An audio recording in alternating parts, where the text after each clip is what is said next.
Assalamualaikum, halo semua. Kami dari kelompok 8 akan menjelaskan apa itu tes intelijensi.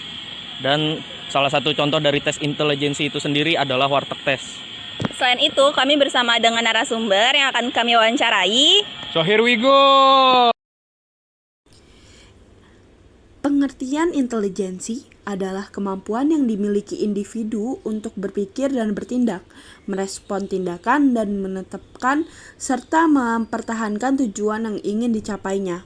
Dapat disebut juga sebagai tingkat kecerdasan intelektual seseorang. Sementara itu, tes intelijensi sendiri adalah serangkaian tes yang digunakan untuk menguji dan mengukur tingkat kecerdasan seseorang, termasuk mengetahui potensi, kelebihan, dan kekurangannya. Tes ini termasuk dalam bagian ilmu psikologi yang membantu menganalisis kemampuan diri seseorang, baik yang terlihat ataupun yang belum terlihat. Teman-teman, kita udah bersama narasumber kita. Mungkin bisa perkenalan diri kali ya, Kak? Perkenalkan, nama saya atau aku nih? Kakak nyamannya gimana nih? Yaudah, nama saya Adonis Tirahidayatullah, bisa dipanggil Adonis, dari Prodi Psikologi Universitas Negeri Jakarta. Angkatan berapa tuh, Kak? Angkatan 2020. Oke, berarti semester 7 nih, mau semester 8. Ya, sekarang masih semester 7, besok semester 8. Oke, mungkin aku langsung ke pertanyaannya aja ya, Kak. Ya, Kakak kan jurusan psikologi nih ya, Kak. Berdasarkan yang udah kita pelajarin kemarin itu tentang psikologi, awal mulanya itu dari eksperimental fisika. Nah, itu ada nggak sih matkul psikologi di prodi psikologi yang berhubungan sama fisika? Awal mulanya mungkin emang dari fisika ya, tapi dikatakan ilmu psikologi itu lahir dari pembuatan laboratorium psikologi pertama oleh Wilhelm Wundt di Jerman waktu itu. Terus ada hubungan dengan fisika. Kayaknya sih mungkin lebih dekat ke arah biologi ya, karena kalau fisika sendiri mungkin menurut saya kurang ada. Tapi kalau biologi ada hubungannya dengan neuropsikologi atau faal atau biopsikologi gitu. Oke, berarti lebih ke biologi ya, bukan fisika. Iya, menurut saya seperti itu. Oke. Nah, kita kan mengangkat temanya tes intelijensi nih, Kak. Iya. Nah, boleh dikasih tahu nggak sih, Kak, contoh-contoh dari tes intelijensi itu apa aja? Kalau tes intelijensi itu tergantung ininya ya, dibutuhkannya untuk apa. Ada untuk penyaringan karyawan, ada juga yang tes intelijensi untuk siswa SMA atau siswa sekolah. Kalau untuk penyaringan karyawan biasanya tes intelijensi yang dipakai itu ada IST atau CEVIT. Kemudian kalau untuk di sekolah-sekolah itu bisa pakai WB atau WSC seperti itu. Oke. Nah, dari tes intelijensi itu manfaatnya apa aja, Kak? Kan ada beda-beda tuh ya. Menurut Kakak manfaatnya tuh apa aja? Kalau tes intelijensi mayoritas untuk mengukur kemampuan IQ ya, kecerdasan seseorang itu. Kebanyakan seperti itu. Oke, berarti emang rata-rata untuk mengukur kecerdasan seseorang. Iya. Oke. Nah, di tes IQ salah satunya ada tes IQ nih, Kak. Nah, tes IQ itu sendiri dalam penentuan hasilnya melibatkan disiplin ilmu yang lain nggak sih, Kak? Iya, benar. Salah satunya mungkin yang paling jelas ilmu statistik kali ya, untuk proses perhitungan datanya. Terus juga untuk pembuatan alat tes itu kan juga lewat proses yang panjang, khususnya menggunakan ilmu statistik. Selain statistik ada lagi nggak, Kak? Atau emang paling banyak statistik aja? Kayaknya paling banyak statistik dan mungkin juga ini kali ya, bahasa. Karena kan kayak misalnya kita ambil alat tes dari luar, itu kan ada yang namanya penerjemahan bahasanya, alat tes dari luar terus diterjemahin ke bahasa Indonesia dengan budayanya juga berbeda tentunya. Oke. Mungkin ke pertanyaan selanjutnya nih, Kak. faktor-faktor apa aja sih yang mempengaruhi hasil tes IQ seseorang dan apakah ada penekanan terhadap aspek-aspek tertentu dalam perkembangan tes IQ itu?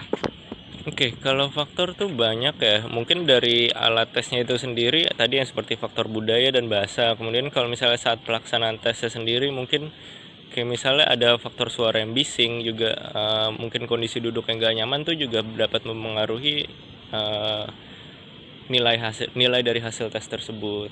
Berarti kenyamanan tuh mempengaruhi banget juga ya? Betul, makanya biasanya kalau kita mau tes IQ tuh disaranin paginya sarapan dulu atau datang lebih pagi biar kita lebih rileks, lebih nyaman, santai ngerjainnya. Oh, berarti nggak cuman apa sih otaknya aja gitu ya, fisiknya juga harus. Iya, betul. Oke. Mau nanya lagi nih Kak, Mm-mm. tes IQ seseorang itu bisa meningkat dan menurun seiring dengan waktu nggak sih Kak? Meningkat dan menurun mungkin bisa, tetapi tarafnya itu mungkin hanya naik atau turun satu. Misalnya dia awalnya rata-rata, mungkin nanti naik di atas rata-rata atau turun menjadi di bawah rata-rata. Nggak naik signifikan banget. Misalnya dia rata-rata tiba-tiba jadi jenius superior tuh sangat susah gitu, sangat mungkin kemungkinannya kecil banget.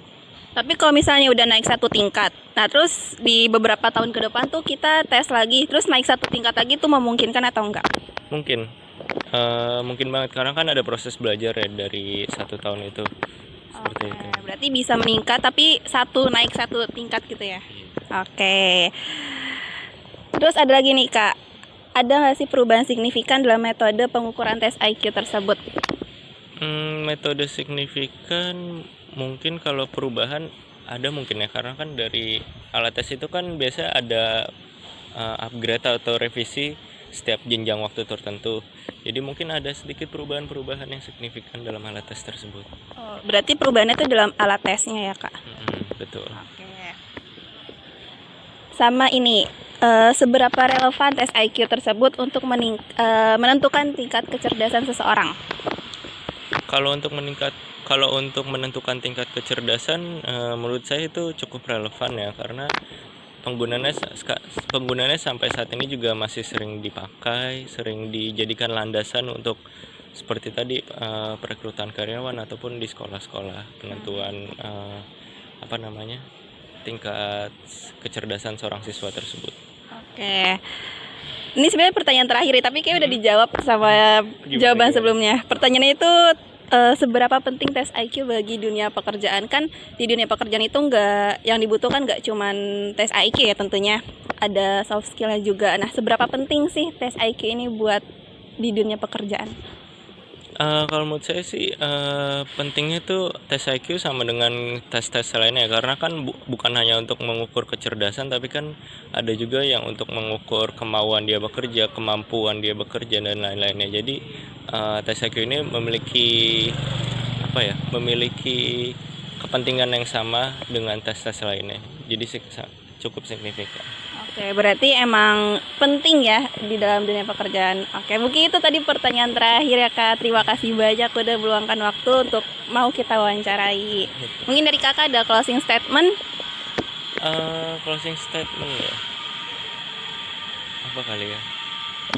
Sebenarnya kan banyak dari kita mungkin yang habis tes IQ terus tiba-tiba langsung merasa kayak ini nggak menggambarkan diri saya. Jangan khawatir, karena banyak banget faktor yang bisa mempengaruhi nilai tersebut. Kayak tadi contoh yang sederhana tuh kayak kalian merasa nggak nyaman atau sebagainya, itu sangat mempengaruhi. Jadi sebelum tes mungkin ada sedikit jangan begadang, sarapan terlebih dahulu. Oke. Seperti itu. Itu mungkin tips dari Kak Ado nih ya. Kalau mau tes IQ bisa buat nyaman dulu nih dirinya. Oke, mungkin segitu aja. Sekian dari wawancara kita. Dadah. Terima kasih banyak ya Kak. Terima kasih Ya. banyak. Seperti yang telah disebutkan di awal, bahwa salah satu contoh dari tes intelijensi adalah warteg tes. Warteg tes sendiri merupakan sebuah tes psikologi yang digunakan untuk mengevaluasi kepribadian seseorang. Kenapa dinamakan warteg tes? Karena diambil dari nama penemunya, yaitu Erich Warteg, seorang psikolog Austria Jerman pada sekitar tahun 1920 sampai 1930. Akar teori dari warteg tes sendiri adalah dari psikologi Gestalt. Dalam tes ini, peserta diminta untuk melengkapi serangkaian gambar yang disajikan dalam kotak dengan menggunakan elemen-elemen yang tersedia. Lalu kemudian psikolog akan menganalisis hasil gambaran tersebut untuk memperoleh wawasan tentang berbagai aspek kepribadian peserta, seperti emosi, imajinasi, dan intelektualitas. Warteg tes umumnya digunakan dalam proses rekrutmen karyawan baru untuk mengetahui kondisi psikologi seseorang, baik dari segi potensi maupun masalahnya. Tes ini juga dapat digunakan sebagai panduan karir bagi seseorang. Tes inteligensi dan tes warteg adalah dua jenis tes psikologi yang digunakan untuk mengukur kepribadian individu. Tes inteligensi digunakan untuk mengukur kemampuan numerik, figural, verbal, dan kemampuan berpikir logis, serta analitis seseorang. Sementara tes warteg digunakan untuk mengukur emosi, imajinasi, intelektual, dan aktivitas subjek seseorang. Kedua tes ini membantu dalam mengukur kepribadian individu dan memberikan wawasan tentang bagaimana mereka berinteraksi dengan lingkungan. Baik tes inteligensi maupun tes warteg, penting untuk memahami bahwa hasil tes ini hanyalah merupakan satu jenis tes yang digunakan untuk mengukur kepribadian dan harus dikombinasikan dengan hasil tes lainnya untuk mendapatkan pemahaman yang lebih komprehensif tentang individu.